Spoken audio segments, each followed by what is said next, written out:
Hello everyone, आज है 11 सितंबर। और आज इस वीडियो में हम बात करेंगे दो इंफ्रास्ट्रक्चर सेक्टर से जुड़े हुए शेयर्स के बारे में। पहला सरकारी शेयर है जिसका नाम है एनबीसीसी इंडिया, और दूसरा प्राइवेट शेयर है, प्राइवेट कंपनी है ये, एनसीसी लिमिटेड। पहला सरकारी शेयर और दूसरा प्राइवेट कंपनी है जो राकेश झुनझुनवाला का मनपसंद शेयर है। बड़ी क्वांटिटी वो यहाँ पर ओन करते भी हैं। वीडियो में हम डिस्कस करेंगे कि क्या समीकरण यहाँ पर बन रहे हैं खरीदारी के। तो वीडियो को शुरू करूँ उससे पहले अगर आपने अभी तक चैनल को सब्सक्राइब नहीं किया तो प्लीज़ अभी इसे सब्सक्राइब कर लीजिए, क्योंकि आगे भी बहुत सारे वीडियोस आपको काफ़ी ज़्यादा हेल्प करेंगे। तो शुरुआत करते हैं एनबीसीसी इंडिया के साथ। और एनबीसीसी इंडिया का शेयर 43-44 के करीब ट्रेड कर रहा है। एक महीने में देखे तो शेयर टूट के बिखर रहा था, 40 के करीब पहुंच गया, लेकिन अब धीरे धीरे ऐसा लग रहा है कि पिछले कुछ दिनों में एक अच्छे सपोर्ट की तरफ शेयर दिख रहा है। हालांकि अभी भी थोड़ी बहुत गिरावट तो है ही, 45 रुपीज से लगातार नीचे की तरफ जा ही रहा है, लेकिन एक अच्छे सपोर्ट लेने की अब ये कोशिश करता हुआ नजर भी आ रहा है। हालांकि एक तरफा गिरावट भी थी, ये हमने देखा, और एक स्ट्रांग सपोर्ट 40 रुपए के आसपास नजर आया है। इससे पहले भी यहीं से उसने बाउंस बैक दिखाया था, दोबारा से यहां पहुंचने के बाद बाउंस बैक दिखाया है। तो 40 रुपए का एक स्ट्रांग सपोर्ट यहां पर नजर आता है। जब तक वो इंटैक्ट है, ऊपर की तरफ खरीदारी के मौके बनते हुए नजर आ सकते हैं। और तो और अगर हम ऑल टाइम की बात करें तो आप देख सकते हैं कि 2013 में, 2012-13 में 5-6 रुपए का शेयर था। ये बड़ी रफ्तार पकड़ी, 2017 आते आते ये शेयर 135-140 तक पहुंच गया। लेकिन उसके बाद क्या हुआ? उसके बाद ये लगातार टूटता चला गया। कोरोना काल में ऐसा वक्त भी था जब ये 16 रुपए तक चला गया था, पिछले साल ही। लेकिन बढ़िया रिकवरी लौटी है, अच्छी खासी तेज है, यहाँ पर इसने दिखाई ज़रूर है। एक चीज़ यहाँ से जो सीखने को मिलती है वो ये है कि ये वो शेयर नहीं है जिसको आप खरीद के भूल जाइए। ये वो शेयर नहीं है जहां पर आप ये मान के चले कि मैं इसको आज खरीदूंगा, भूल जाऊंगा, मेरा लॉन्ग टर्म में पैसा बन जाएगा। ये वो शेयर है जहां पर गिरावट में खरीदारी करनी होती है, ऊपर के लेवल पर आपको प्रॉफिट बुकिंग करनी होती है। एनबीसीसी इंडिया के बारे में अगर हम देखने की कोशिश करें तो according to Moneycontrol user 86% लोग खरीदने की सलाह दे रहे हैं, 14% लोग यहाँ पर बेचने की बात करते नजर आ रहे हैं। रेवेन्यू अच्छे खासे थे ज़रूर 2019 तक, लेकिन फाइनेंशियल ईयर 2020 और 2021 में इनके रेवेन्यू में हमें गिरावट देखने को मिली है। वो आप साफ साफ यहाँ पर देख सकते हैं उस गिरावट को। और प्रॉफिट की भी अगर हम बात करें तो हालांकि प्रॉफिट टूट रहा था 2020 में, लेकिन 21 में एक प्रॉफिट में दोबारा हमें एक जान फूकती हुई नजर भी आई है। दूसरी तरफ अगर हम एनबीसीसी के बारे में देखें तो डेफिनेटली लॉन्ग टर्म में बैंक एफडी से भी ज़्यादा का जो रिटर्न है वो जनरेट करके दिया है, क्योंकि अगर हम 10 साल पहले जाए तो पीछे देखें तो 5-6 रुपए का शेयर ये हुआ करता था। हालांकि डिविडेंड अच्छा पे नहीं कर रहा है, खरीदने का अभी भी सही मौका है क्योंकि शेयर ओवरबॉट जोन में नहीं है और ना ही कोई रेड फ्लैग्स यहाँ पर नजर आ रहे हैं। वैल्यूएशन की बात करें तो 35 का इसका पी है, जबकि सेक्टर पी 60 के आसपास का है, तो उतना ज़्यादा भी नहीं, जो कि अच्छी बात है। होल्डिंग्स की मैं बात करने जाऊँ, शेयर होल्डिंग्स की बात करें तो प्रमोटर के पास अच्छी खासी होल्डिंग है, 61.75% की होल्डिंग है। डोमेस्टिक के पास भी 7% से भी ज़्यादा की होल्डिंग है। म्यूचुअल फंड 3% से भी ज़्यादा की होल्डिंग ओन करते हैं। एफ के पास भी 3% के आसपास की होल्डिंग है। सबसे ज़्यादा होल्डिंग रिटेल और अदर्स के पास है, 25% जितनी। और उनकी जो होल्डिंग है वो बड़ी है, लेकिन कोई उतनी बड़ी ज़्यादा नहीं बड़ी है। पहले भी 23-23.5% की हुआ ही करती थी और सितंबर तक, और अभी भी 25% के आसपास ही है।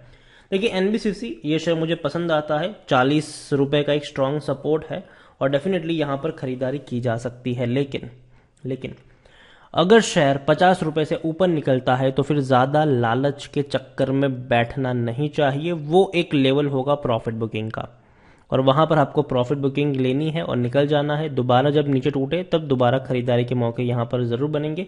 कंपनी अच्छी है, डूबने का खतरा नहीं है। और 50 रुपए से और ऊपर जाने के चांसेस यहाँ पर तब बनेंगे जब यहाँ पर अनलॉक की प्रोसीजिंग देखने को मिलेगी। तो अगर वो होता है तो एक अच्छी बड़ी रफ्तार की आप उम्मीद कर सकते हैं। सरकार यहाँ पर मेजोरिटी स्टेक होल्डर है, सरकार ही इसको मैनेज कर दे, लेकिन सरकार अगर इसको यहाँ पर डिसइन्वेस्टमेंट करती है तो एक कह सकते हैं कि एक बड़ी अपॉर्चुनिटी खुल जाएगी इस शेयर के प्राइस में और ज़्यादा तेज़ी आने के लिए। तो इस पर नज़र रखी जा सकती है एनबीसीसी के ऊपर, लेकिन हाँ लंबा इंतजार भी आपको करना पड़ सकता है और पेशेंस होना ज़रूरी है। दूसरी चीज़ यहाँ पर यह भी कहूँगा कि अगर आप शॉर्ट टर्म के निवेशक हैं तो 50 रुपये के ऊपर आप चाहे तो प्रॉफिट ले सकते हैं, और नीचे के लेवल पर 40 रुपये के आसपास खरीदारी के मौके भी यहाँ पर बनते हुए नजर आ सकते हैं। दूसरा शेयर है एनसीसी लिमिटेड। राकेश झुंझुनवाला का मन फेवरेट शेयर है ये। 78 के आसपास ट्रेड कर रहा है। एक महीने में 7.5% की गिरावट है। ये भी लगातार टूट रहा था, 70 के करीब पहुंचा, लेकिन अच्छी रफ्तार वहां से पकड़ी जरूर। थोड़ी बहुत गिरावट अब फिर से आई, लेकिन फिर से तेजी की तरफ दौड़ रहा है, और हम कह सकते हैं कि एक अच्छा सपोर्ट लेने की कोशिश कर रहा है।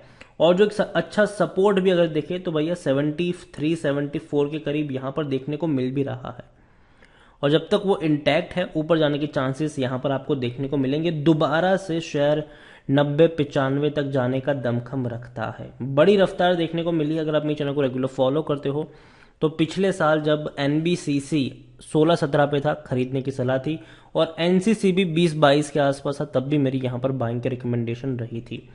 राकेश झुंझुनवाला एक बहुत बड़ी होल्डिंग यहां पर ओन करते हैं। अगर हम यहां पर देखने की कोशिश करें तो उनके पास तकरीबन 10.94% की होल्डिंग नजर आती है।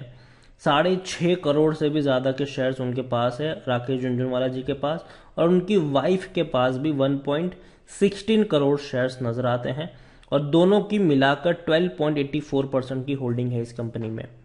एनसीसी में बड़ी होल्डिंग ओन करते हैं, वो हो या उनकी वाइफ हो, बड़ी क्वांटिटी उनके देखने को मिल भी रही है।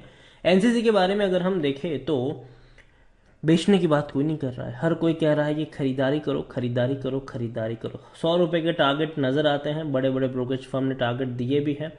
यहां पर भी सेम कहानी है। 2019 में अच्छी रफ्तार थी, लेकिन उसके बाद पिछले 2 फाइनेंशियल ईयर में गिरावट देखने को मिली है, लेकिन अब वो गिरावट शायद रुकनी चाहिए, थमनी चाहिए, यहां से रफ्तार बननी चाहिए। एनसीसी करंट प्राइस डेफिनेटली इसकी जो इंस्ट्रिक वैल्यू है उससे तो कम ही है, और देखिए लॉन्ग टर्म के लिहाज से उतना अच्छा शेयर नहीं है।